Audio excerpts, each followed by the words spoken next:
అదే RTV app వార్తల్ని క్షణాల్లో చదివే అవకాశం ఉంటుంది. ఒక న్యూస్ పేపర్, ఒక టెలివిజన్ ఛానల్ మీ చేతుల్లో ఎప్పుడూ ఉంటాయి. ఈరోజు రాష్ట్ర వ్యాప్తంగా పొల్యూషన్ నుంచి ఈ రాష్ట్రాన్ని కాపాడాలనేటువంటి ఆలోచనతో పర్యావరణాన్ని బాగా దృష్టిలో పెట్టుకుని ఆర్టీసీ శాఖ చేస్తున్నటువంటి కార్యక్రమాన్ని నేను మనస్ఫూర్తిగా అభినందిస్తా ఉన్నాను. పొన్నం ప్రభాకర్ గారు వారి ట్రాన్స్పోర్ట్ శాఖ బాధ్యతలు తీసుకున్నప్పటి నుంచి రాష్ట్రంలో పెద్ద ఎత్తున ఆర్టీసీలో సమూలమైనటువంటి మార్పులు తీసుకొని రావడం కోసం ఒక ప్రోగ్రెసివ్ ఆలోచన విధానంతో అనేక సంస్థలు చేపట్టి ముందుకు తీసుకొని పోతా ఉన్నారు ఆర్టీసీని. ఒకప్పుడు ఆర్టీసీ ప్రభుత్వ రంగ సంస్థగా పెద్ద ఎత్తున అలాంటి ఉమ్మడి ప్రభుత్వంలో కానీ ప్రత్యేక రాష్ట్రంలో కానీ సామాన్యుడి అవసరాలు తీర్చడం కోసం రవాణా సౌకర్యాన్ని కల్పిస్తున్నప్పటికీ రావాల్సినటువంటి ఆదాయం రాకపోవటం వల్ల ఈ ప్రభుత్వ రంగ సంస్థ ఇది నడపగలమా అనేటువంటి భావంతో ఆనాటి ప్రభుత్వాలు పెద్ద ఎత్తున ఆలోచన చేయడమే కాకుండా అవసరమైతే ఆర్టీసీని వదిలించుకుందాం అనేటువంటి ఆలోచన కూడా చేశారు.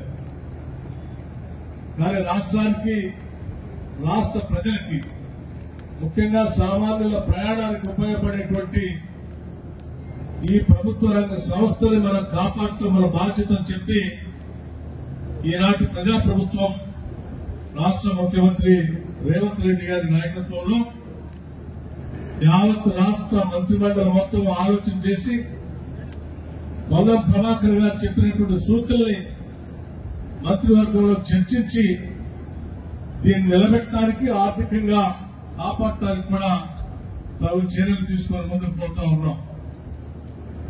ఈరోజు పక్కన పర్యావరణాన్ని కాపాడుతూ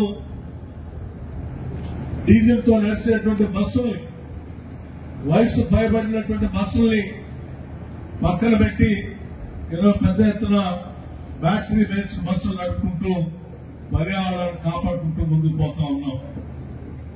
దేశంలో, ప్రపంచంలో వస్తున్నటువంటి మార్పుల్ని ఆలోచన తెలంగాణ ముందుగా అందిపుచ్చుకొని ఇక్కడే ముందుకు పోవాలనేటువంటి ఆలోచనతో ఈరోజు పెద్ద ఎత్తున పోతున్నటువంటి కార్యక్రమంలో భాగంగా కేవలం సూర్యాపేట బస్ డిపోకే 79 బ్యాటరీ బస్సులు శాంక్షన్ చేస్తే ఇవాళ ఒకటే రోజు 45 బస్సుల్ని మనం ప్రారంభోత్సవం చేసుకోవడం చాలా గొప్ప విషయంగా నేను భావిస్తా ఉన్నాను.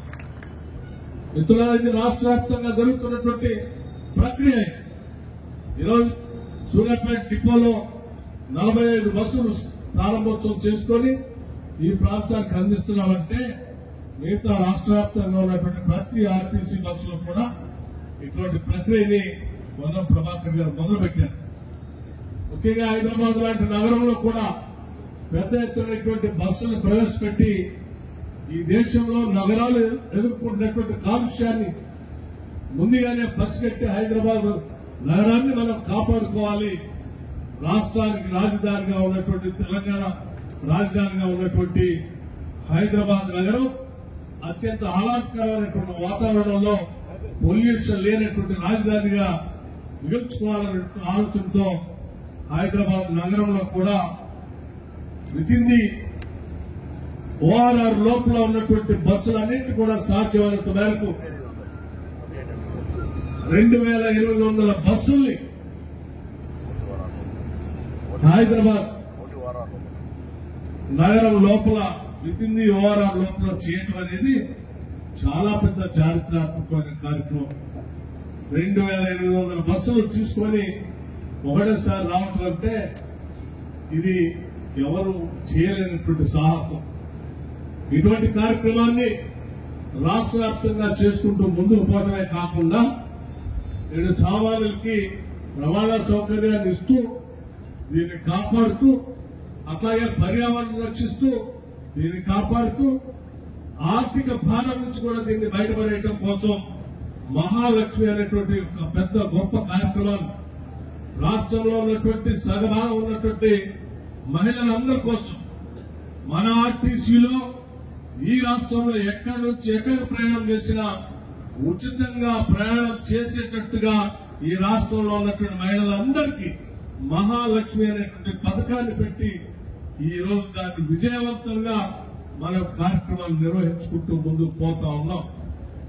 దేశంలో ఏ రాష్ట్రంలో కూడా ఈ పథకాన్ని మొదలుపెట్టింది లేదు, మొదలుపెట్టినా ఇంత విజయవంతంగా సాగించింది లేదు. ఉదాహరణకి ఈ రాష్ట్రంలో ఇప్పుడే మంత్రి గారు చెప్పినట్టు 182 కోట్ల జీరో టికెట్లు ఇప్పటికీ రాష్ట్రంలో ఉన్నటువంటి మహిళలు వాడుతున్నారు. రాష్ట్ర ప్రభుత్వం ఆర్టీసీ బస్సుని మహిళలు తిరగడానికి ఉచితంగా ప్రకటించింది. ఒక పథకాన్ని మహాలక్ష్మి పేరు మీద ఆర్టీసీ ఏమైపోతుంది అనేటువంటి ఆందోళన చాలా మంది చేశారు. కానీ ఒక విషయం తెలియదు ఏంటంటే అటువంటి వాళ్ళకి ఈ 182 కోట్ల జీరో టికెట్లు మహిళలు వాడుకుంటే వాళ్ళందరి తరఫున రాష్ట్ర ప్రభుత్వం 6,088 కోట్ల రూపాయల్ని ఆర్టీసీకి రాష్ట్ర ప్రభుత్వం చెల్లించింది. అంటే ఈ రాష్ట్రంలో 1,82,00,000 సార్లు 182 కోట్ల సార్లు జీరో టికెట్లు వాడుకుంటే అవన్నీ ఉచితంగా వాళ్ళు వాడుకుంటున్నారు. కానీ ఆర్టీసీకి మాత్రం ఉచితంగా కాదు. ఆర్టీసీకి వాళ్ళ తరఫున మహిళల తరఫున ఈ రాష్ట్ర ప్రభుత్వం 6,100 కోట్ల రూపాయల్ని నేరుగా ఆర్టీసీకి జమ చేశాం. ఇప్పటికే ఈ 6,100 కోట్ల రూపాయలు దాన్ని విజయవంతంగా మనం కార్యక్రమాలు నిర్వహించుకుంటూ ముందుకు పోతా ఉన్నాం. దేశంలో ఏ రాష్ట్రంలో కూడా ఈ పథకాన్ని మొదలుపెట్టింది లేదు, మొదలుపెట్టినా ఇంత విజయవంతంగా సాగించింది లేదు. ఉదాహరణకి ఈ రాష్ట్రంలో ఇప్పుడే మంత్రి గారు చెప్పినట్టు 182 కోట్ల జీరో టికెట్లు ఇప్పటికీ రాష్ట్రంలో ఉన్నటువంటి మహిళలు వాడుతున్నారు.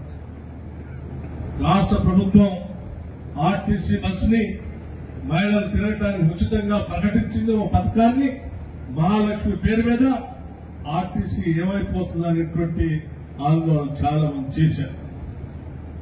కానీ ఒక విషయం తెలియదు ఏంటంటే అటువంటి వాళ్ళకి ఈ 182 కోట్ల జీరో టికెట్లు మహిళలు వాడుకుంటే వాళ్ళందరి తరఫున రాష్ట్ర ప్రభుత్వం 6,088 కోట్ల రూపాయల్ని ఆర్టీసీకి రాష్ట్ర ప్రభుత్వం చెల్లించింది.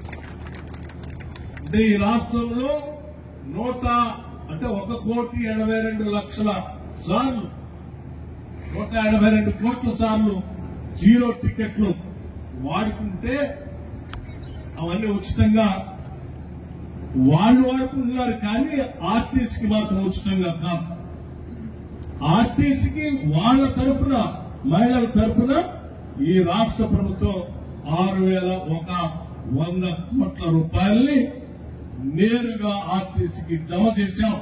ఇప్పటికే ఈ 6,100 కోట్ల రూపాయలు రాష్ట్ర ప్రభుత్వం ఈ మహిళలందరి పేరు మీద జమ చేయబట్టే ఈరోజు ఆర్టీసీ ఆర్థికంగా నిలదొక్కుని ఆర్టీసీ బస్సులు ఫుల్ కెపాసిటీతో ప్రయాణం చేయబట్టే ఈరోజు ఆర్టీసీ ఆర్థికంగా పరిపుష్టిగా ఉండి ఈరోజు క్షేమంగా బతికి పట్టగలిగి. ఒకవేళ ఈ మహాలక్ష్మి పథకమే లేకుండా ఉంటే ఈ 6,100 కోట్ల రాష్ట్ర ప్రభుత్వం ఆర్టీసీకి చెల్లించకుండా ఉంటే కూడా ఈరోజు ఆర్టీసీ భవిష్యత్తు ఆందోళనకరంగా ఉండేది. అందుకే రాష్ట్ర ప్రభుత్వం తీసుకున్నటువంటి ఈ నిర్ణయం ఇటు మహిళలకు ఉచితంగా ప్రయాణం చేయడానికి, ఇంకో పక్కన రాష్ట్ర ప్రభుత్వానికి సంబంధించినటువంటి ఆర్టీసీ ప్రభుత్వ రంగ సంస్థ ఆర్థికంగా నిలదొక్కుకోవడానికి కూడా పెద్ద ఎత్తున ఉపయోగపడ్డదని నేను స్పష్టంగా చెప్పడానికి ఈ రెండు ఉదాహరణలు మీకు చెప్తూ ఈ ప్రజాప్రభుత్వం ఎప్పుడు కూడా ప్రజల ఆస్తుల్ని ఆనాటి ప్రభుత్వాలు మొదలుపెట్టినటువంటి ప్రభుత్వ రంగ సంస్థల్ని కాపాడుకుంటూ భవిష్యత్ తరాలకు కూడా మారుతున్నటువంటి మార్పుకు అనుగుణంగా దాన్ని అప్డేట్ చేసుకుంటూ ముందు తరాలకు అందించడమే మనందరి పైన ఉన్నటువంటి బాధ్యతగా నేను భావించి ఈ కార్యక్రమాన్ని చేసుకుంటూ ముందుకు పోతూ ఉన్నాం. ఈ కార్యక్రమంలో పాల్గొన్నటువంటి స్నేహితుల ఈ ఆర్టీసీని ఈ ప్రభుత్వం కాబట్టి బతికించగలిగింది. అదే గత ప్రభుత్వాలనే అట్లాగే ఉంటే ఇప్పటికే అదొక పెద్ద ఆందోళనకరమైనటువంటి సమస్యగా మారింది.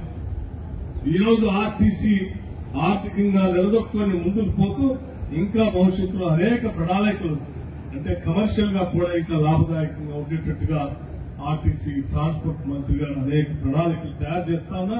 వాటన్నింటినీ కూడా సాధ్యమైనంత మేరకు రాష్ట్ర ప్రభుత్వం ప్రజలకు మేలు చేసినట్టుగా ఉపయోగపడేట్టుగా రూపొందించి ముందుకు తీసుకొని పోతామని చెప్పి మీ అందరికీ నేను మనవి చేస్తూ ఈ సందర్భంగా ఈ బ్యాటరీ బస్సులు పొందుతున్నటువంటి ఈ సూర్యాపేట ఆర్టీసీ బస్సు డిపోకి అభినందనలు తెలియజేస్తూ ఇందులో ప్రయాణించేటువంటి వారికి ఈ జిల్లా వాసులకు కూడా నేను మరొకసారి అభినందనలు తెలియజేసుకుంటూ సెలవు తీసుకుంటాను. జై హింద్, నమస్కారం. మరిన్ని వీడియోస్ కోసం ఛానల్ ని సబ్స్క్రైబ్ చేయండి. లేటెస్ట్ అప్డేట్స్ కోసం వాట్సాప్ ఛానల్ ని ఫాలో చేయండి. అండ్ లింక్ డిస్క్రిప్షన్ లో ఉంది.